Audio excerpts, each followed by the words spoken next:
Good morning all of you. आप सभी का स्वागत है। मैं मेनपाल सहायक आचार्य समाजशास्त्र डॉक्टर भीमराव अंबेडकर राजकीय महाविद्यालय श्री गंगानगर से आज हम नातेदारी के बारे में चर्चा करेंगे। नातेदारी एक सामाजिक संरचना का आधार है। जिस प्रकार से विवाह और परिवार प्रमुख सामाजिक संस्थाएं हैं, उसी प्रकार से नातेदारी भी एक प्रमुख सामाजिक संस्था है और ये तीनों मिलकर हमारी सामाजिक व्यवस्था को बनाते हैं। नातेदारी के लिए हम कई बार सौजनता या सहगोत्रता शब्द का भी प्रयोग करते हैं और यह समाज द्वारा स्वीकृत संबंधों की व्यवस्था है। अगर हम इसको परिभाषा के रूप में देखें तो सामाजिक रूप से मान्यता प्राप्त ऐसे संबंधों को नातेदारी कहा जाता है जो रक्त, विवाह या दत्तकता पर आधारित होते हैं। क्या है सामाजिक रूप से मान्यता प्राप्त संबंध? तो नातेदारी क्या है? सामाजिक रूप से मान्यता प्राप्त संबंध है, चाहे वो रक्त संबंध हो, चाहे वो विवाह संबंध हो, या फिर कई काल्पनिक संबंध है उन पर आधारित हो। इस व्यवस्था को नातेदारी कहते हैं। रेडक्लिफ ब्राउन ने कहा है कि नातेदारी सामाजिक उद्देश्यों के लिए स्वीकृत वंश संबंध है। क्या है? सामाजिक उद्देश्यों के लिए स्वीकृत, यानी कि समाज के उद्देश्यों को पूरा करने के लिए समाज द्वारा स्वीकृत वंश संबंध है, जो कि सामाजिक संबंधों के परंपरागत संबंधों का आधार है। तो अभी अगर इसके हम प्रकार की बात करें कि नातेदारी कितने प्रकार की होती है, तो नातेदारी को मुख्य रूप से दो भागों में विभाजित किया जाता है, रक्त संबंधी और विवाह संबंधी नातेदारी। लेकिन कभी कभी किन्हीं समाजों में एक तीसरे प्रकार की भी नातेदारी पाई जाती है, जैसे कि भारत में है, उसे हम काल्पनिक नातेदारी के नाम से जानते हैं। रक्त संबंधी कौन होते हैं? जिनके बीच में रक्त का संबंध होता है, चाचा ताऊ, माता पिता, दादा दादी, ये सब रक्त संबंधी होते हैं। विवाह संबंधी कौन होते हैं?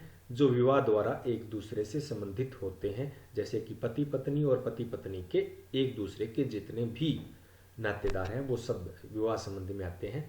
इसके अलावा काल्पनिक जो कि ना तो विवाह संबंधी होते हैं ना रक्त संबंधी होते हैं, उनको काल्पनिक माना जाता है।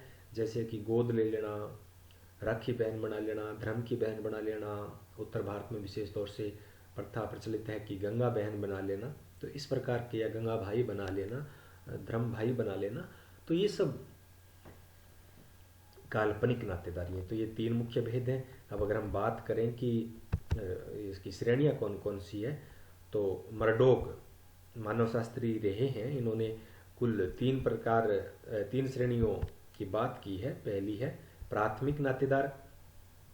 ये वे नातेदार होते हैं जो प्रत्यक्ष रूप से हमें जुड़े होते हैं, इनमें किसी माध्यम की आवश्यकता नहीं हो सकती। जैसे पिता, तो पिता और पुत्र के बीच में कोई अन्य नातेदार नहीं होता है, तो इस प्रकार के नातेदार है वो प्राथमिक कहलाते हैं। इनकी संख्या कुल 8 है, जैसे कि पिता पुत्र, पिता पुत्री, माता पुत्र, माता पुत्री, भाई भाई, भाई बहन, बहन बहन और पति पत्नी। इनमें से कुल 7 है वो रक्त संबंधी नातेदार है और पति पत्नी है वो विवाह संबंधी नातेदार है। इसी प्रकार द्वितीयक श्रेणी के नातेदार वे होते हैं जो प्राथमिक नातेदारों के प्राथमिक नातेदार होते हैं, जैसे कि दादाजी। पिताजी हमारे प्राथमिक नातेदार हैं और दादाजी उनके प्राथमिक नातेदार है, यानी पिता के पिता, तो वो हमारे लिए द्वितीयक नातेदार हो जाते हैं। तो दादा दादी, नाना नानी, ये सब मामा जीजा, ये सब द्वितीयक नातेदार हैं। इनकी संख्या है वो मर्डोक ने कुल 51 बताई है। तीसरी श्रेणी में तृतीयक नातेदार आते हैं, जो द्वितीयक नातेदारों के भी प्राथमिक नातेदार होते हैं, जैसे कि परदादा। दादा हमारे द्वितीयक है लेकिन उनके पिता उनके लिए प्राथमिक है, लेकिन हमारे लिए वो क्या है? परदादा है। इसी प्रकार मामी, चाची, ये सब तृतीयक श्रेणी के नातेदार हैं। इनकी संख्या मर्डोक ने कुल 151 बताई है। अब बात करते हैं कि नातेदारी से संबंधित शब्दावली कौन कौन सी है। तो नातेदारी पर काफ़ी जो कार्य किया है, वो सर्वप्रथम जो कार्य प्रारंभ किया था वो मॉर्गन ने किया था। इन्होंने अपनी एंशिएंट सोसाइटी 1877 में बुक लिखी थी। इसके अंदर काफ़ी विस्तृत वर्णन नातेदारी का किया है। तो उन्होंने 2 प्रकार के नातेदारी शब्दावली का प्रयोग किया है, वर्गात्मक नातेदारी और वर्णात्मक नातेदारी। वर्ग जैसा कि नाम से पता चल जाता है कि किन्हीं जब अनेक नातेदारों को किसी एक वर्ग में, एक श्रेणी में रखते हैं और उन्हें एक ही शब्द द्वारा संबोधित करते हैं तो वो वर्गात्मक नातेदारी की श्रेणी में आते हैं। जैसे कि पश्चिम की बात करें तो अंकल है, अंकल में हम चाचा, ताऊ, मामा सबको कर लेते हैं, तो यानी अनेक जो नातेदार हैं उनको एक श्रेणी में रख लिया, अंकल की श्रेणी में रख लिया और उनके लिए एक ही शब्द का प्रयोग करते हैं, तो ये वर्गात्मक नातेदारी है। और दक्षिण भारत में भी बड़े भाई को, पिताजी को, दादा को इस प्रकार अन्य शब्द का प्रयोग किया जाता है, तो वो भी वर्गात्मक नातेदारी श्रेणी में आता है। वर्णात्मक नातेदारी वह होती है, दूसरा प्रकार जो वर्णात्मक है, उसमें जब एक नातेदार के लिए एक विशिष्ट शब्द का प्रयोग किया जाता है तो वो वर्णात्मक नातेदारी में आता है। इसके अलावा उत्तर भारत में कई बार ऐसा होता है कि पत्नी है वो अपने पति का नाम नहीं लेती है। इसी प्रकार से कई ऐसे रिश्तेदारी है जिनमें नाम नहीं लिया जाता है, किसी के बीच के जो माध्यम है उनके नाम से पुकारा जाता है। जैसे कि आप पति का नाम नहीं लेते, वो क्या बोलती है, बेटे का नाम, जैसे चिंटू है तो चिंटू के पापा या सोनू मोनू की मम्मी, या कोई इस प्रकार से बीच में जो संबोधन होता है तो उसका प्रयोग किया जाता है। तो इस प्रकार के जो संबोधन है उनको माध्यमिक संबोधन कहा जाता है, माध्यमिक शब्दों का प्रयोग कहा जाता है। नातेदारी संज्ञाओं के संबंध में या नातेदारी शब्दावली के संबंध में मर्डोक ने कहा था कि नातेदारी व्यवस्था, नातेदारी प्रथा के अध्ययन में प्रथम जो सोपान है वो नातेदारी संज्ञाओं का है। उनका कहना था कि अगर हमें नातेदारी प्रथा का अध्ययन करना है तो हमें प्रारंभ है वो नातेदारी संज्ञाओं से करना पड़ेगा। इस प्रकार का प्रश्न है वो कई बार प्रतियोगी परीक्षाओं में पूछ लिया जाता है। अब बात करते हैं कि नातेदारी से संबंधित अनेक अवधारणाएं हैं, अनेक परंपराएं हैं, रीति रिवाज हैं, रीतियां हैं, तो वो कौन कौन सी है। तो हम देखते हैं कि कुछ संबंध ऐसे होते हैं जिनमें कुछ विशिष्ट घनिष्ठता होती है, जिनमें हंसी मजाक का एक रोल रहता है समाज के अंदर। जैसे कि देवर भाभी है, जीजा साली है, तो इनका रिश्ता बड़ा घनिष्ठ होता है, एक हास्य विनोद वाला होता है। तो इस प्रकार के जो रिलेशन होते हैं, नातेदारी होती है, उनको परिहास कहते हैं, मजाक वाले रिश्ते। इसके विपरीत कुछ रिश्ते ऐसे भी होते हैं जिनमें आपस में बातचीत नहीं की जाती है, आपस में शक्ल नहीं देखी जाती है, पर्दा किया जाता है। जैसे कि सास है वो दामाद से पर्दा करती है, बहू है वो ससुर से बोलती नहीं है, पर्दा करती है। तो इस प्रकार के जो दूरी वाले रिश्ते हैं, दूरी वाली नातेदारी हैं, उन्हें परिहार कहते हैं। एक है मातृतुल्य। मातृत्वात्मक परिवार में मामा की स्थिति विशेष होती है, तो माता के भाई की जब को विशेष अधिकार होते हैं जिन समाजों में, तो उसको मातुल्य कहते हैं। इसी प्रकार हम देखते हैं जब उत्तर भारत के अंदर जो पिता की बहन है, भुआ है, उसको विशेष अधिकार होते हैं। विवाह शादी या कोई अन्य सांस्कृतिक धार्मिक प्रोग्राम होता है तो उनको विशेष तवज्जो मिलती है, तो इसे कहते हैं पितृसवसा। इसके अलावा कई बार जो जनजातियाँ हैं, मुख्य रूप से खासी और टोडा, उनमें क्या होता है कि जब महिला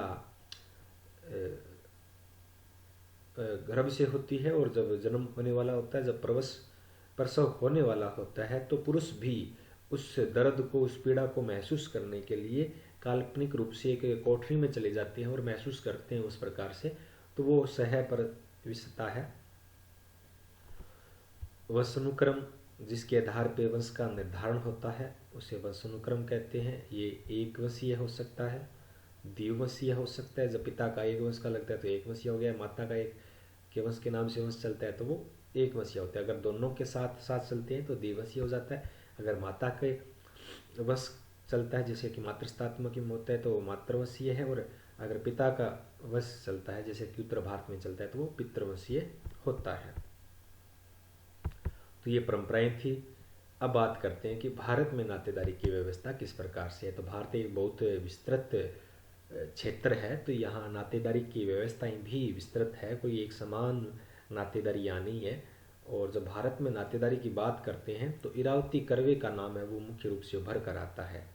इन्होंने अपनी पुस्तक भारत में नातेदारी संगठन किनशिप ऑर्गेनाइजेशन इन इंडिया 1953 में संपूर्ण भारत को नातेदारी के हिसाब से कुल 4 भागों में विभाजित किया है और उनका तुलनात्मक अध्ययन किया है। तो ये 4 क्षेत्र कौन कौन से हैं? तो पहला है उत्तर भारतीय नातेदारी क्षेत्र, जिसमें अनेक विशेषताएं हैं जो अन्य क्षेत्रों में नहीं है। यहाँ वर्णात्मक नातेदारी अधिक है, सत्ता है वो पितृसत्तात्मक है परिवार, जाति अंतर्विवाही है, गोत्र और क्षेत्र बहिर्विवाही है, यानी अपने क्षेत्र में अपने गांव में आसपास के गांव में भी विवाह करने का प्रयास कम किया जाता है। परिहार संबंध पाए जाते हैं, पति और परिहास के भी संबंध पाए जाते हैं। नाता प्रणाली यहाँ पा जाती है कि भाई देव अगर पति पत्नी में से कोई एक की मृत्यु हो जाती है तो उसके छोटे भाई या छोटी बहन से उनकी शादी करवा दी जाती है, जिसे शाली विवाह या देवर विवाह के नाम से जाना जाता है। अंग्रेजी में इसके लिए कई बार प्रश्न पूछ लिए जाते हैं, तो मुझे अभी याद नहीं आ रहा है। इसके लिए सोविरेट, लेविरेट इस प्रकार के शब्दों का प्रयोग किया जाता है। शाली विवाह के लिए शायद तक सोविरेट शब्द का प्रयोग किया जाता है। दक्षिण भारत दूसरा क्षेत्र है। यहाँ कुछ परिवार है वो कुछ समुदाय है वो मातृसत्तात्मक है, जिसमें नायर और टोडा प्रमुख जनजातियां हैं। यहाँ अधिमान्य विवाह को मान्यता दी गई है, यानी यहाँ निकट उत्तर भारत में जहाँ निकट के संबंधियों में विवाह संबंध नहीं होते, वहीं दक्षिण भारत में निकट के संबंधियों में भी विवाह संबंध होते हैं, जैसे कि सहोदर विवाह, जो भाई बहन की संतानें हैं उनमें आपस में शादियाँ होती है। ये 2 प्रकार से है, सहलिंग सहोदर विवाह, वीलिंग सहोदर विवाह मुख्य रूप से एक टोडा जनजाति में होती है। वर्गात्मक नातेदारी होती है, यानी कुछ विशेष नातेदारों के लिए एक ही शब्द का प्रयोग किया जाता है। क्षेत्र बहिर्विवाह नहीं होते, यानी अपने ही गांव में, अपने ही नातेदारी समूह में, अपने ही परिवार में विवाह होते हैं। तारवाड़ एक नायर जनजाति जो केरल में है, उसके विस्तृत परिवार को कहते हैं। यहाँ सारे परिवार एक साथ ही रहते हैं और मातृसत्तात्मक परिवार है तो इनके तारवाड़ कहते हैं। यहाँ जन्म परिवार और प्रजनन परिवार में भेद नहीं होता, जैसा कि उत्तर भारत में होता है। तीसरा क्षेत्र है, तो ये दोनों क्षेत्र है वो निश्चित है। उत्तर भारत पता ही आपको उत्तर भारत कौन सा है, दक्षिण भारत कौन सा है। बात आती है केंद्रीय या मध्य भारत की, तो इसमें मुख्य रूप से राजस्थान, मध्य प्रदेश, गुजरात, महाराष्ट्र का क्षेत्र आता है। और इस क्षेत्र में दोनों प्रकार की नातेदारी पाई जाती है। जो उत्तरी क्षेत्र है मध्य भाग का, वो उत्तरी भारत की नातेदारी व्यवस्था पाई जाती है, और दक्षिण भारत में दक्षिण भारतीय राज्यों के साथ जो लगते हैं उनमें दक्षिण भारतीय क्षेत्र की नातेदारी प्रणालियां हैं वो पाई जाती है, उनके विशेषताएं होती है। हाँ, एक यहाँ इसकी मध्य प्रदेश की गोंड जनजाति है जिसमें दूध लोटवा प्रथा पाई जाती है, यानी अगर भाई अपनी बहन की शादी दूसरे परिवार में करता है तो अगली बार वो बहन की लड़की की शादी अपने बेटे के साथ करेगा।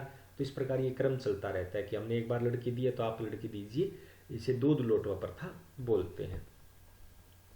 अगर हम पूर्वी भारत की बात करें तो पूर्वोत्तर भारत तो इसके अंदर आता ही आता है। बंगाल, बिहार और उड़ीसा का क्षेत्र भी इसमें आता है। अधिकतर जनजातियां यहाँ पाई जाती है, तो उनकी प्रत्येक की अलग अलग नातेदारी व्यवस्था है। और यहाँ मुख्य रूप से 2 जनजातियाँ हैं, खासी और गारो, वो मातृसत्तात्मक है, उनमें अलग प्रकार की है। तो कर्वे के अलावा कापड़िया ने भी, KM कापड़िया ने भी नातेदारी प्रकार किया है। इन्होंने अपनी 2 पुस्तकें लिखी है इस पर। एक है हिंदू किनशिप 1947, दूसरी है marriage and family in India 1955। इस प्रकार से हमने ये नातेदारी के बारे में चर्चा की है। मोस्टली प्रश्न है वो इसी में से पूछे जाते हैं। धन्यवाद।